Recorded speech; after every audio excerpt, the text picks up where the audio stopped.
Good day, good day, good day. You know what today is? It is Impact Podcast Day. Hello to all of our people. We're so excited to be here with you. As always, we have a fire topic, but I'm gonna pass it off to my sister today.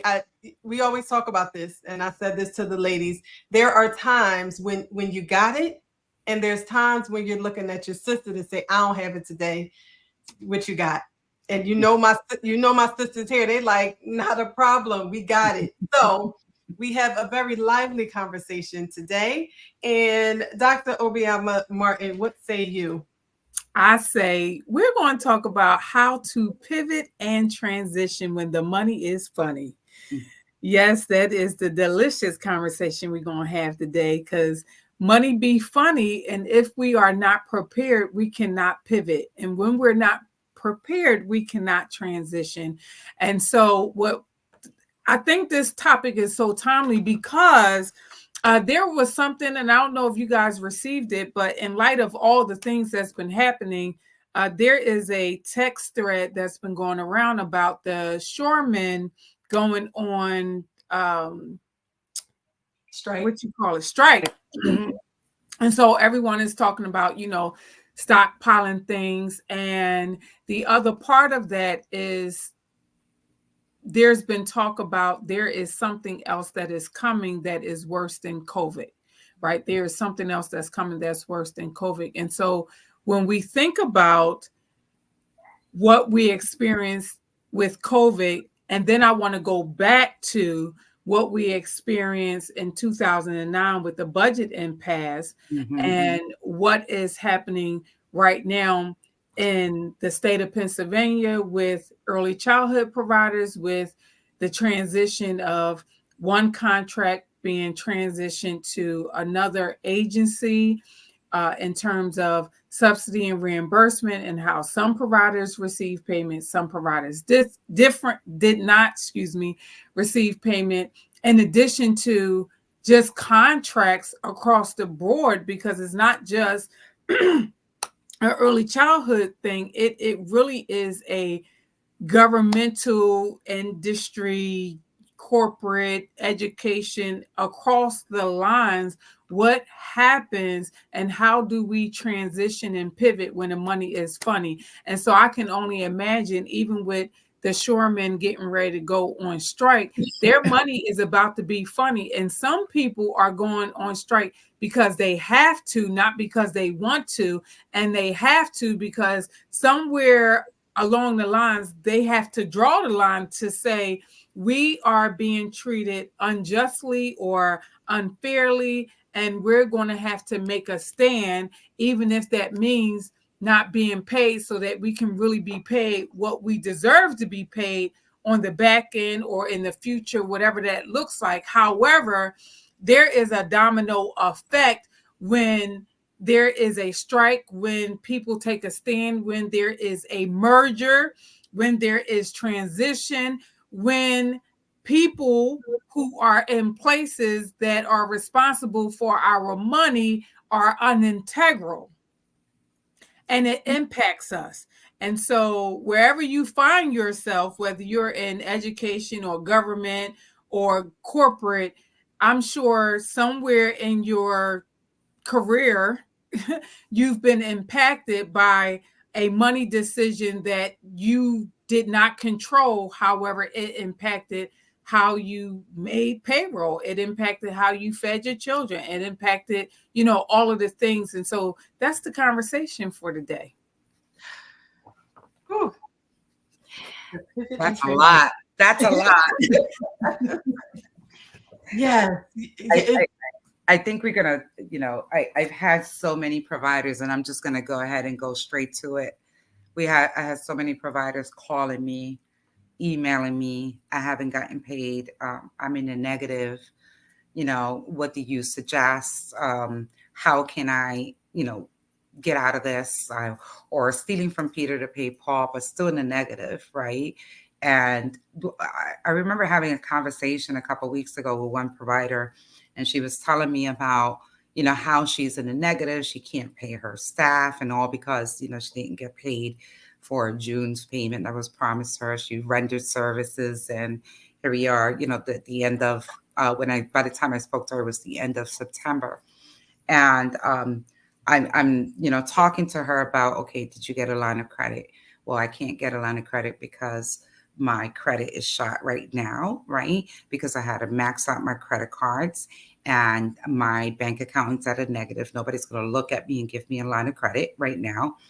And, I stood still and said, you need to stop business right now.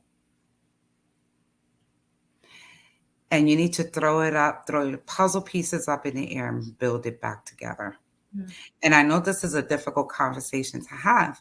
And it's something like, I'm not trying to, gear you away from your business, but if you continue to take loans and maxing out your credit cards and, not being able to pay your staff for services that they rendered, I said, it's going to be really difficult. Even when you do get paid this 1 month that you get, you're still going to be in a negative, and it's going to be very difficult for you to bounce back unless you have, you spin it to like all private. I don't know what the community looks like, the finances in that community, but it sounds to me like they're not really private pay. You really focus, really depend on that subsidized childcare.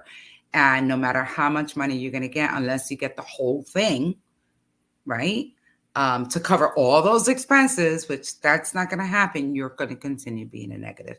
So you either go to a flat family member to get a loan, and where it's easier for them to for you to pay them and come to some type of terms, or B, you're going to have to close down and start over. And she was upset. She was really upset because I was really honest. And I said, I'm not going to gear you away. If you don't have credit, first of all, you waited, you wasn't prepared, and you have to stay ready to be ready. Mm-hmm. Right.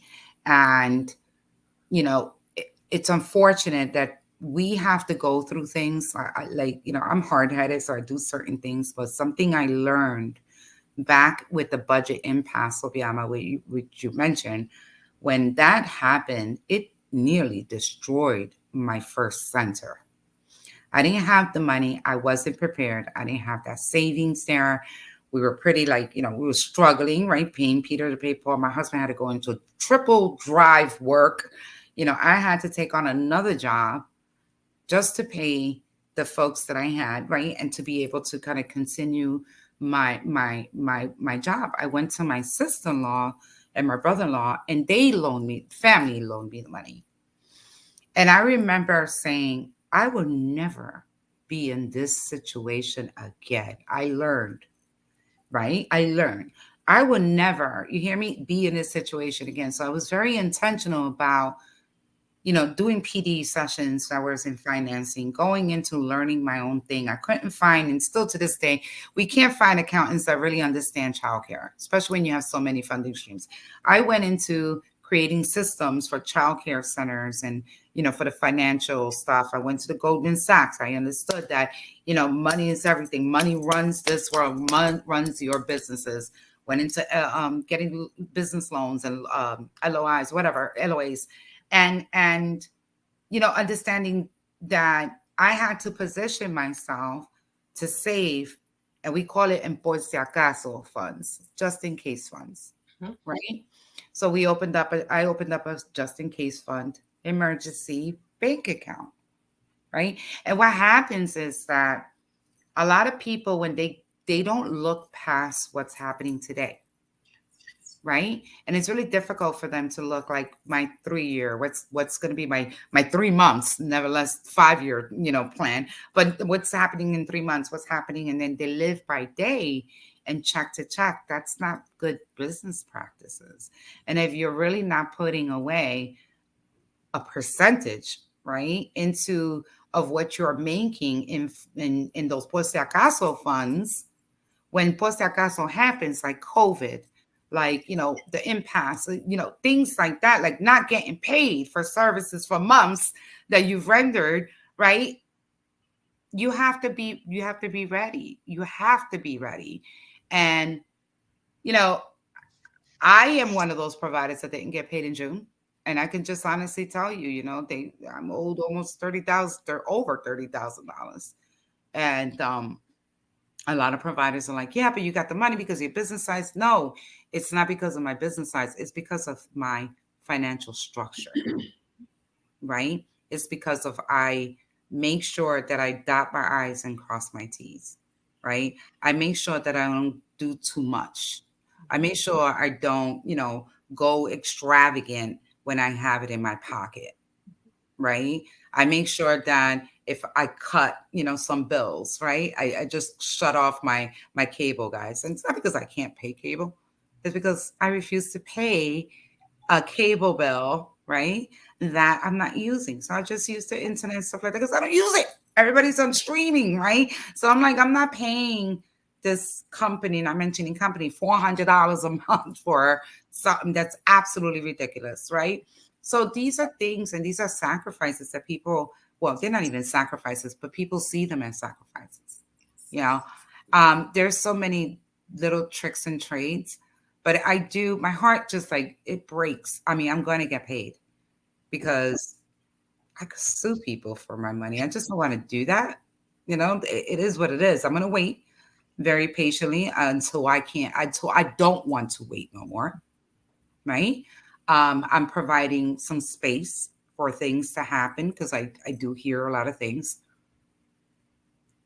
But if I was a provider losing my program because of this, I would have definitely been on the phone with a lawyer, and I'm not telling people that's what they need to do, but that's definitely what I would have done, right? Because it's so unfair. We have this system that's unstable, right? Inequitable. We talk about these inequitable, all the time. And it's just not fair. And shame on the city of Philadelphia. I just got to say that. Shame on you. All the legislators, shame on you. And I'm just going to say that very openly, where you have cities like New York, and when their child care subsidy systems are backed up, which is a lot, right? It's very common there. The city puts monies where the providers and the childcare business owners can tap into and get paid. And when the state gives that funding, right? The city gives that subsidized funding and releases that, the city takes back their money, right? But it keeps their business people working. It keeps the families working. That is a wonderful structure. Now they recognize that this system was broken, right? Their subsidy system is not working very well because they're not paying on time. And they moved in, grabbed funding, and then was able to provide funding to those child care programs, which are essential, right? They're essential. We are essential for the work. That's it. People can't go to work if they don't have childcare. So, yeah, I could go on, but I'm not. I really am. You definitely brought up something. I was thinking about that. I will never forget the budget impasse, right? I think at that point, I had only been in childcare a couple of years at that point. I never saw anything like it. Never saw anything like it. And I remember doing the numbers, like really calculating how everyone else could get paid. Like my mom and I was like, all right, we'll take ourselves out. Okay. Down to the penny. Like, okay, everyone can get paid this amount. And that was enough to say, ooh, but when we get out of this thing, we have to do something differently. And that is when, it was like, okay, what else is out here that will teach me how to be a savvy business owner? And I remember that being the goal. And Goldman Sachs was one of those programs. Was that, but then at that time, we did have some business classes. I definitely went through Mary Graham's and I started understanding the multiple funding streams. Yes. And understanding what it took for me to qualify for them. And I'll never forget, because our program at that time, we had an open floor plan, and we had to have separate rooms. Okay. So we got walls put up. It was the beginning of creating space for me to qualify for funds so that I can make different business decisions. And so I felt like going through those processes where they were teaching you, honestly, I looked at all of those application processes as a lesson on how to be prepared to get money. And I remember the facility fund. I remember that one. I remember when the Head Start grant first came out, I was never really prepared to qualify for them until I was applying for those opportunities, because they were like, here's the paperwork you need. Oh, okay. Let me make sure I have my certificate of occupancy. Let me make sure I have all the required documentation. Let me make sure I have financial statements. Do we have all of our tax returns up to date? We don't owe anybody. Like, just started putting ourselves in position. And I feel like that's what was happening, so that we could diversify our funding. And so that was a huge lesson. And I had two moments of transition, which was the budget impasse, and then that time we had the DHS situation where, like, really my name was on the line, where they're like, this parent said this was neglect. Yes. And you're telling me. Yes, I remember that. that. Listen, those two, because they were threats to me. They were threats to the business, and they were threats to my name and my family's legacy. And I said, that is when I really started shifting and was like, I'm putting in place systems to protect and to put things in place so that if ever they try to take something, I can pivot and do something else. Which is when the coaching and stuff came. I said, nope. Because you're telling me that at the drop of a dime, someone can call, make a statement, and you take everything. And so, yes, it could happen, but we have some things in place, right? So, hubby, we have things that we can pivot and transition. And I think what's happening is we are getting warned of what could happen, and we have to stop ignoring the warning signs. And you are so absolutely right. One of the things that happens a lot is that people form their business structures under an LLC. And for those of you that don't know, LLCs, that's you. That's you. So if anything happens in the business, they come in after you. Anything IRS said, they come in after you, right? So definitely people have to get a little bit more savvy in how they're forming their businesses to make sure that they're protecting themselves first, right? I learned that too, Aaliyah. Nobody came after me. Actually, somebody did come after me. I can't mention who it is, but it was somebody that was a subcontractor from, I'm just going to say, it was from the school district of Philadelphia. Came to come visit me and did something stupid on her own end. And then all of a sudden I got a lawsuit in my hand. And I said, I sent it to my attorney. My attorney was like, let her sue. She ain't going to get nothing. But I'm happy that I was able to send it to my attorney because I have a savvy attorney, right? And he's on retainer. Sometimes I just pay him just to look at a paper. Sometimes I'm like, yo, I need you to go to my landlords. Sometimes he's just like, I ain't doing nothing for you, but here's my invoice. And I gladly pay it because it's a piece of, it's a security, right? And I need that security, just like we pay $78,000 in insurance. A year for my businesses, and I pay that not with grace, because obviously nobody wants to pay $78,000. It's extortion. But I do know that if I let that insurance drop, the devil's working. It's working. He's hard at work, and something might happen that midnight hour when it drops. You know what I mean? And I just can't afford that. We have to protect ourselves at all times, especially, and I'm going to say this, Minority business owners need to protect themselves twice. Yes, Oh, agreed. absolutely. Agreed. Absolutely. Yes, the types of complaints and the type like thing I can't believe some of the things that come right. You can see it even with reviews and stuff. You'll have people say all kinds of stuff.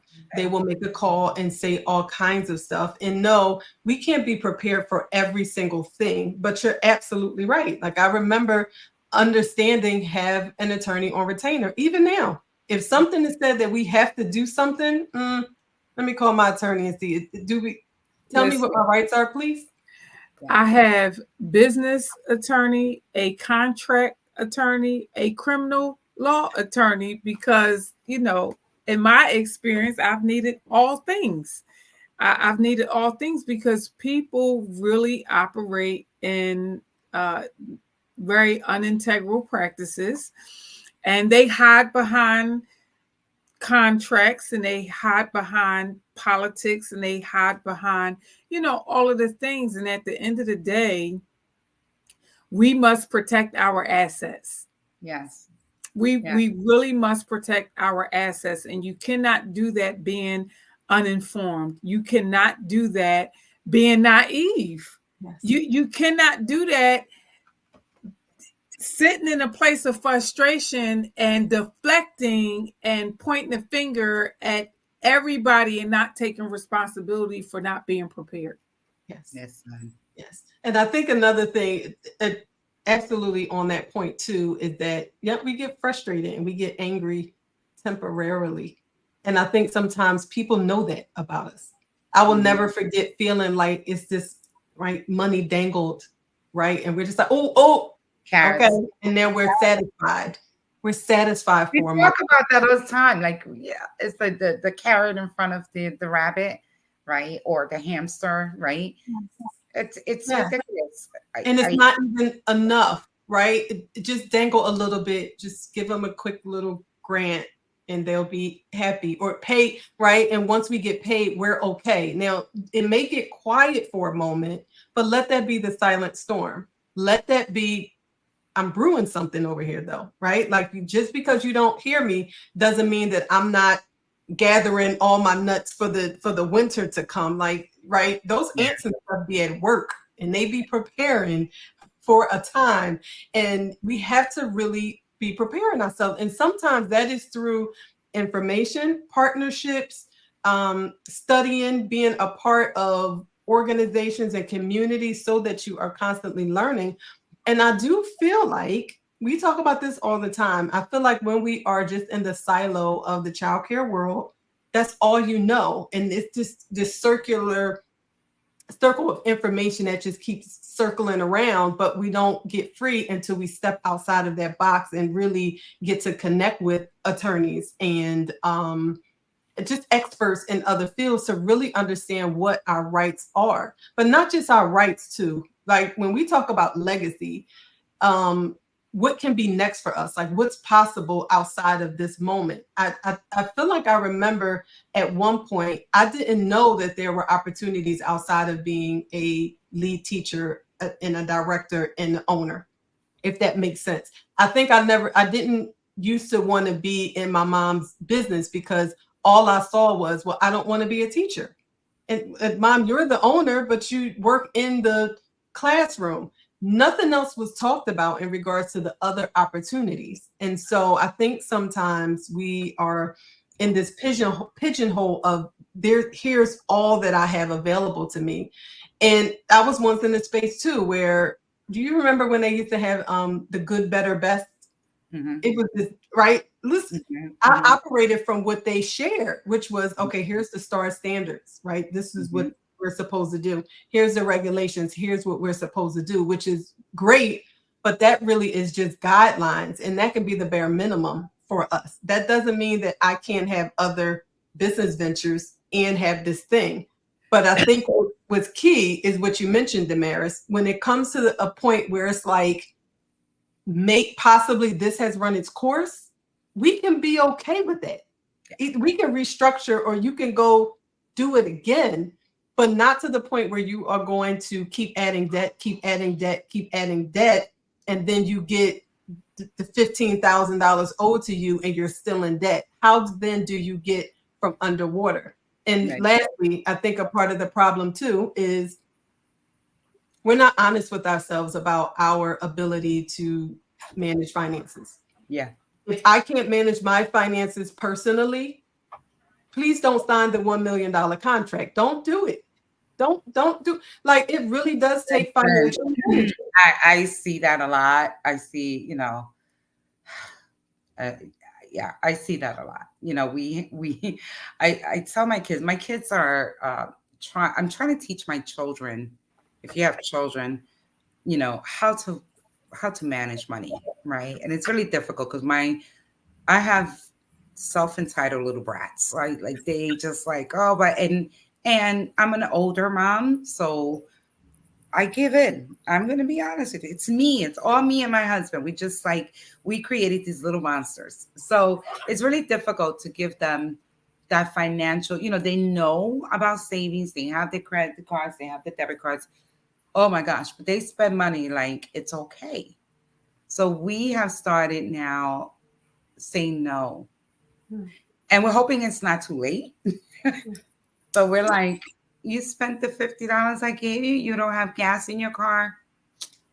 Wow, you're gonna have to walk and take that bus to school. So, it's pretty, and my little one is like, can I do Uber or something stupid? And I'm like, no, you can make a sandwich, right? Because I realized that we got comfortable with giving them too much, The right? convenience costs too. Absolutely, absolutely. And so nobody taught me how to do that. I had to go through a lot of, hit my face in the ground and get up type of thing, right? I had to go through homelessness. I had to go through living in, sleeping in the trains and doing real life, like going through life, right? At a very young age and having business ventures and failing at business and understanding that I was 21 with my first restaurant.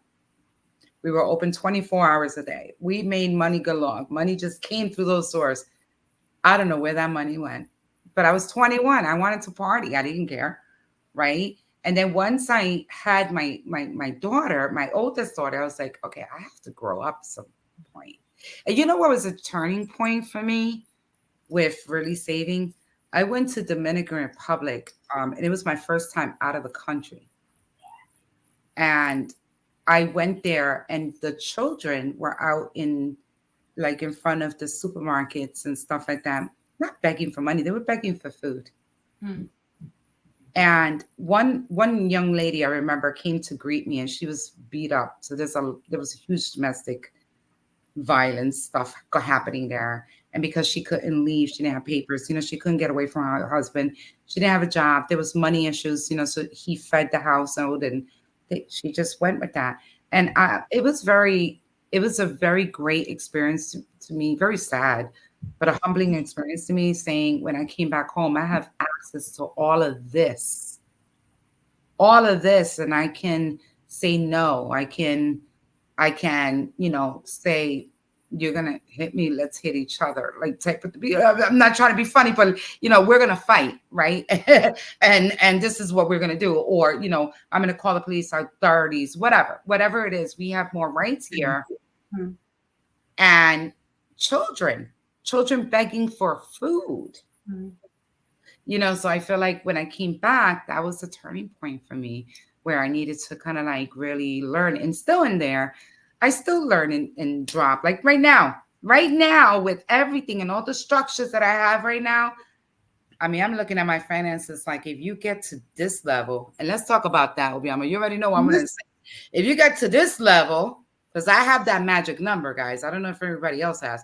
If you ever get to a magic number underneath in your bank account and you're ready to go under that number, call your lawyer, call your accountant, shut it down. So let's talk about that real quickly. And I want to talk about it from the perspective of the value in the room. Mm. The value in the room, just based on the two of you shared experiences.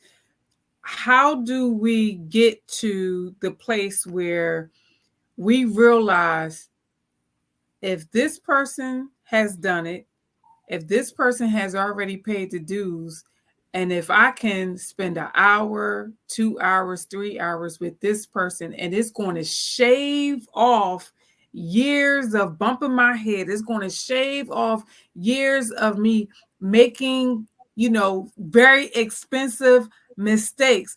Like if I can sit down with 2 or 3 or more people and they tell me all the things I need to know because they've been there, did that 10 years, 20 years, 30 years, 40 years. Why would I not? Why would I not invest to be in the room with individuals who can help me navigate a space that I've never been into or help me to navigate a space that I'm currently with?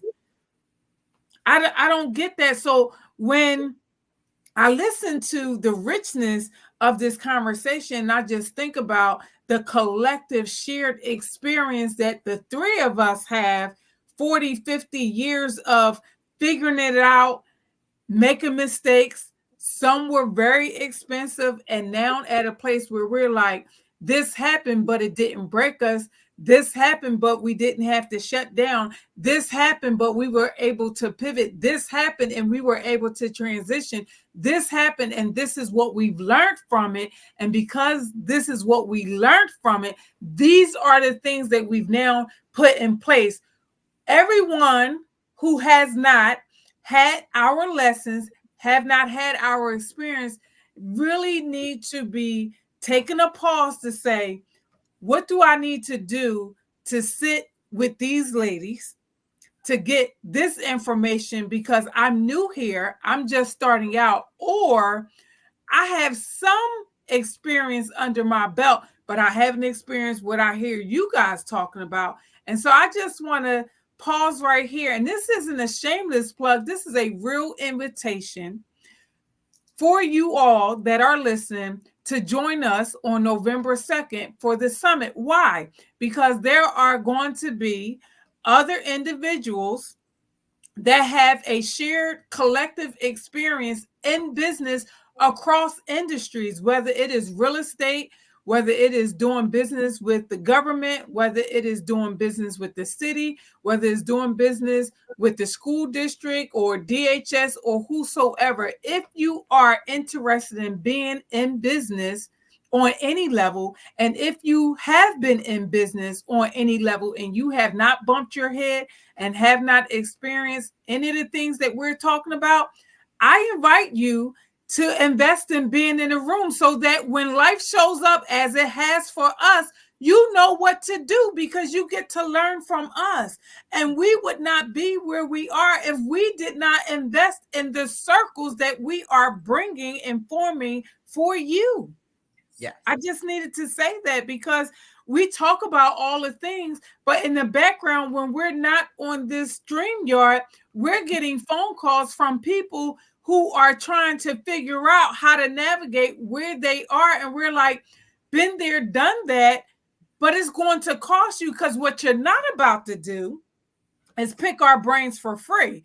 This ain't what you want. This is not what you want, and we're not going to allow you. Why? Because we value the road that we've traveled to get here because it cost us. It cost us in tears. It cost us in relationship. It cost us in money. And it definitely cost us in the sacrifice of not being present for our children and our spouses because we had to figure it out late nights, early mornings. Literally. Yes. Literally. Yeah. You know, it's so funny. I stopped answering my phone, right? Because I wear my sleeve, my heart in my sleeve. And I always want to, I always want to help people. That's, if you know me, you know that, you know, you were able to call me and you still are. But I had to stop and say, would you like to schedule a session with me? And if you do want to schedule a session with me, I'm booked till December. Mm. And I realized that people are like, send me the link, I'll book. Mm-hmm.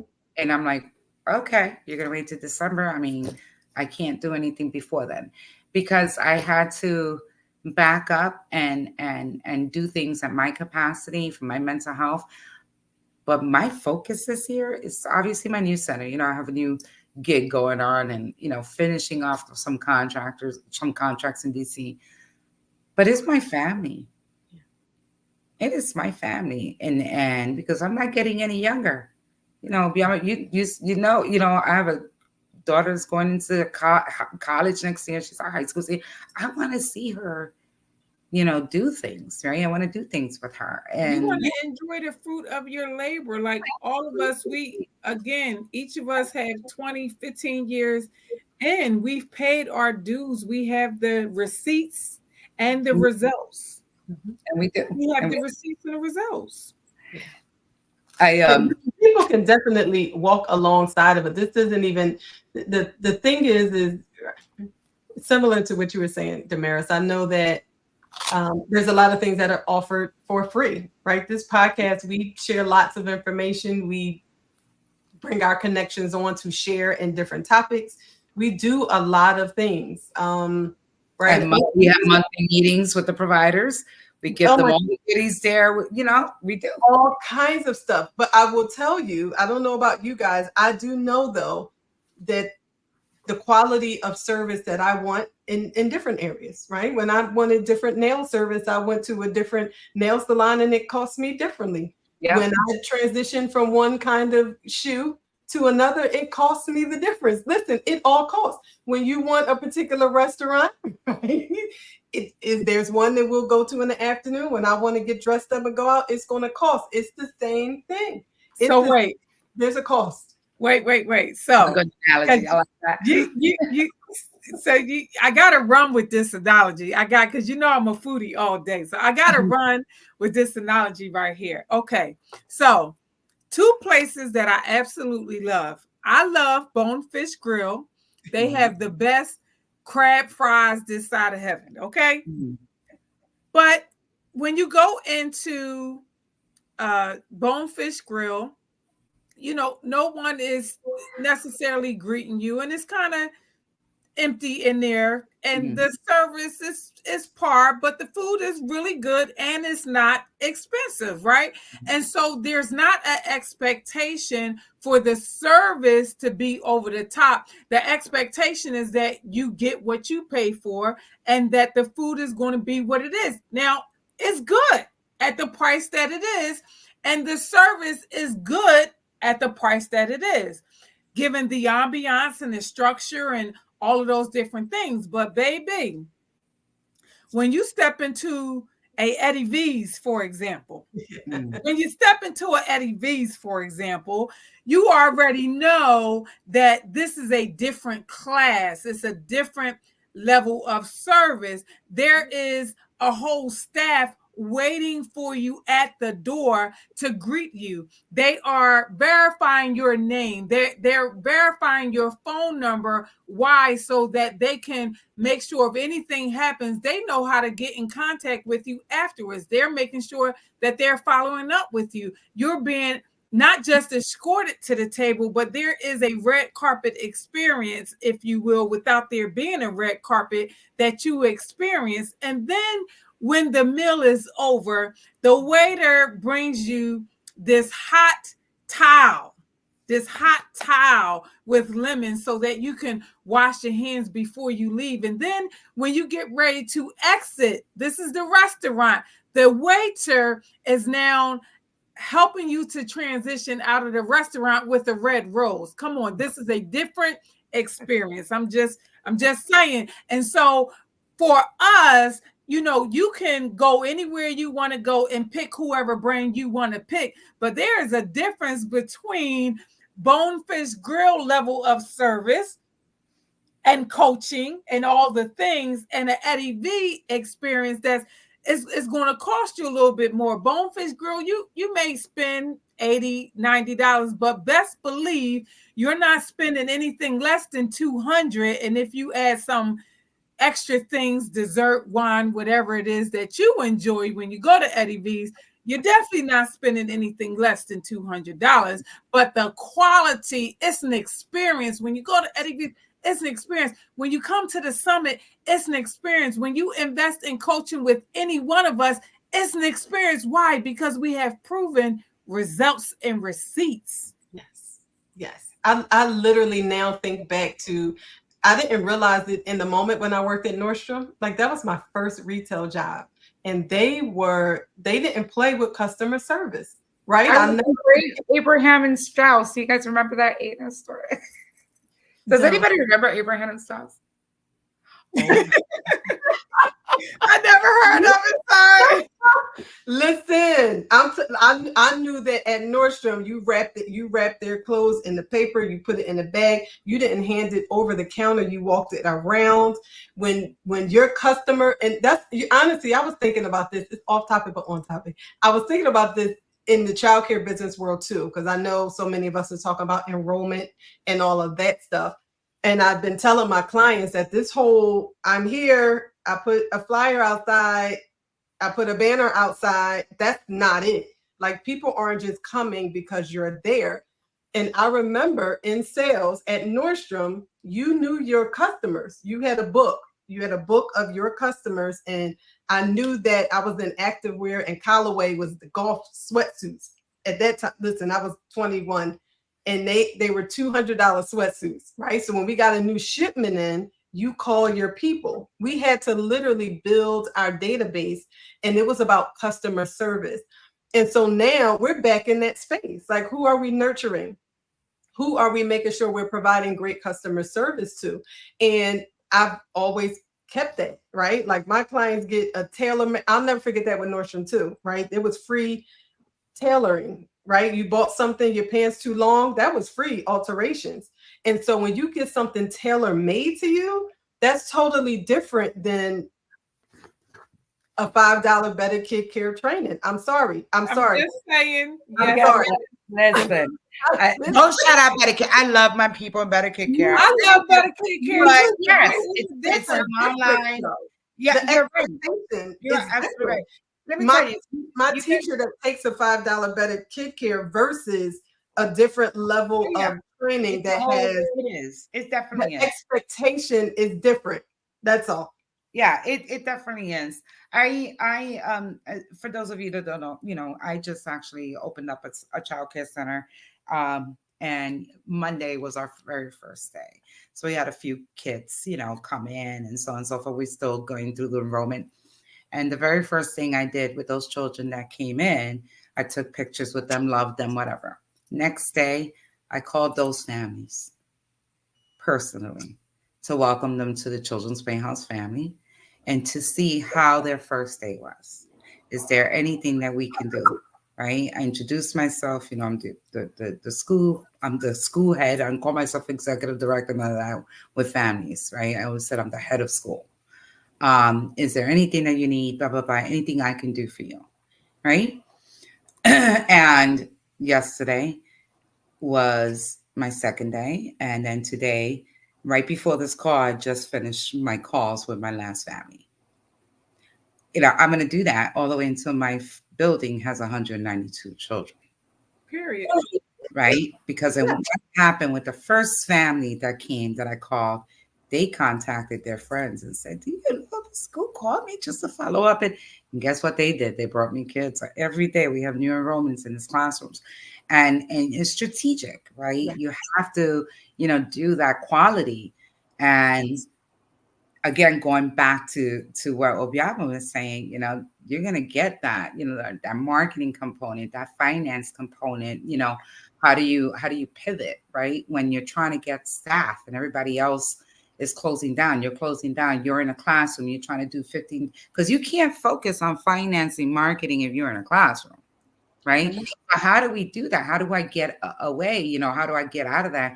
And folks call me and they're like, how are you fully staffed? How do you do it? All the time I get that phone call and I'm like, pay me and I'll tell you. That part right there. So come to the, listen. Now you can tell you, pay me and I'll show you. Here's the other thing too. When it is free and you tell someone, right, they don't value it the same as when you pay for it. Because it didn't cost them that. Now we have no skinny in it. It didn't cost you, but it cost you, right? It cost you trial and error. It cost you losing staff to say, you know what, I got to do something different. It took time to get to this place, and now you're refining it. Here's the other thing I heard, which is huge. It's not just about how many new children cannot enroll. Yes, we want to enroll, but we also want to retain. And so the strategy is retention of staff and families, but also bringing in new. Right. The game has changed, friends. The game has changed. And every time we have a summit, each of our summits have been focused on talking about the trends in the industries, right? We're not just, right, everything that we do.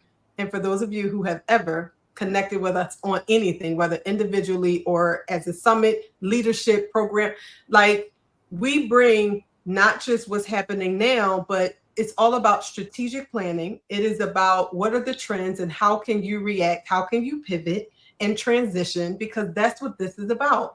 And when you are going for something for you, right? Because when coming to the summit is about you, your friend may come, they may not. You don't have nothing to do with that. But when you sign up, you are coming for your tailor-made experience. But you have to come ready, pen and pad, laptop, business cards, right? They have the e-cards now. You have to prepare yourself to be ready to receive. And I think a lot of times that's what holds us back is you want it, but are you ready to receive it? Are you ready for the increase? Are you ready? So prepare yourself to come. We're giving you time. You officially have a month, right? You officially have a month. Yes, 30 days away. How much is the summit again? 197. It's 197. That's the early bird rate. And so you definitely want to get in now. And here's the thing, just to kind of wrap up the richness of this conversation. If you take nothing else away, take away this. You don't get ready when the storm is present. You that's not the time to get ready. The time to get ready is when there is no storm, when it is 70 degrees and sunny. And so wherever you are in business, it's the relationship capital that matters the most. So how do you transition and pivot when the money is funny? You start building like the ant, like you referred to. The ant prepares in the summer for the winter. And so what the three of us have learned over our collective 50 years now in business, you have to build the relationships that you don't currently need today. And you do that by investing in a summit experience, because that's what it is. Because you don't know who you're going to need next week, next month, next year. And when you don't invest in circles of influence, when you don't invest in curated experiences, you don't know who may be in the room, who may have your answer, who may be your answer. And so many times we miss out from not being in the right place at the right time. And so this is an invitation for you to get in position. So when you need to pivot, it's easy, and the transition will come with no pain and no sorrow. I just want to do a plug into my fellow childcare program providers. If you're not exposed to other people, other business owners, not only in childcare, because I noticed that a lot of childcare people just stay in that realm, right? This is the place. This is the place for you to be at, because there's so many, Aaliyah and I and Obiama was talking about, the childcare. We're talking about the marketing and stuff, focusing on childcare. But there's so many different sessions that we also invite you to. Doesn't only have to be in childcare. If you're tired about talking about childcare and childcare business because you're thinking about going into another business realm, this is a place for you too, because we also got you covered. We got people talking about nonprofit. I can't even remember. There was so many. Go ahead. You can, Aaliyah, tell me how many people are there. Just topics, not how many people. Yeah, real estate. Yeah, real estate, grant funding. Oh my goodness, sales. right? Because Sales, regardless of what we're in, there's a sales component, Marketing, branding, marketing, branding, yes, branding, business, like all things business, and trademarking. yes, trademark, right? The legal side, and we were talking about that. yeah, We always have community organizations and resources. Banks are always there, right? So that you can ask those questions and be exposed to information we don't know. Everyone we invite to the summit, we are asking them to share the things that are not typically made public or made available or known to most people. Every time I'm there, I'm a student too. It's like, oh, I didn't know that. Let me stand at the table. Like we bring the people there who have resources for us, because we're really not trying to gather around people who that we all know the same stuff, right? If we're all in the same circle and none of us have gotten paid, I don't know who can help us in the circle. We need the people who like, did you know? right. How about that? Did That you know? part, yeah, that part, yeah. And where We else can you get that one-on-one experience? You know, Right, nowhere. exactly. And also there's going to be people in the room that's going to tell you what's coming that you don't know. That's Yeah, the other thing that I love about the summit. I mean, last year, the richness of the resources alone, I took a lot of things. especially one of the resources was from PDIC. Mm-hmm. One of the resources was from the Temple Small Business Center. One of the resources was from I think it was WSFS Bank. You Mhm. know, it was so many resources in the room, no matter where you found yourself. So, don't miss out on the opportunity to ask a banker. Yes, yes. And the feedback we had gotten really was more opportunity to dig into the different topics and to network, right? We always have a networking component because that's what we really get, where we get to build collaboration and partnership and learn from one another and build our Rolodex. I know it's not called a Rolodex anymore, but you know what I mean. But that's the goal. And honestly, the only way that we're having this summit and these different opportunities is because we're out networking. And it's like, oh, so when something comes up and it's like, oh, well, do you know anyone? Right? It's always the, well, who do you know? And we want to expand our network. We do. Not only that, for our childcare specific, for our childcare owners, uh, we are also building advocates, right? Like we have to remember that we don't want to keep preaching to the choir. We want advocates, but we also want partners and people we can collaborate with. And you want to know opportunities for legacy and exit strategy. Whether you're comfortable talking about it or not, it needs to be discussed now, prior to the storm hitting. And so it's going to be a phenomenal experience as always. And this Where can is they so get tickets? Where can they get tickets? Because oh, the early even bird. listen. I made it easy too for you to go to the website, Impact Summit 2024. This is crazy. I do so many things. I'm going to confirm. Impact Summit 2024. This is, give me a second. I'm going to confirm real fast. It's okay. So while she's confirming, I am saying to you all, move whatever you need to move, change whatever you need to change, so that you can be prepared for what you don't even know is coming. Get here, November 2nd, 9 to 5 is going down. I love it. Real people, real conversations, real resources, relationship capital. That's what we're talking about, relationship capital. Yes, you can go to Eventbrite. Impact Summit 2024.eventbrite.com. There you have it. Easy. There And you we'll have put the it. link as well. We'll put the link. All right. Well, this concludes our session, our wonderful, rich conversation on today. We're so looking forward to seeing you. Don't delay. Space is limited. We'll see you then. It's the impact.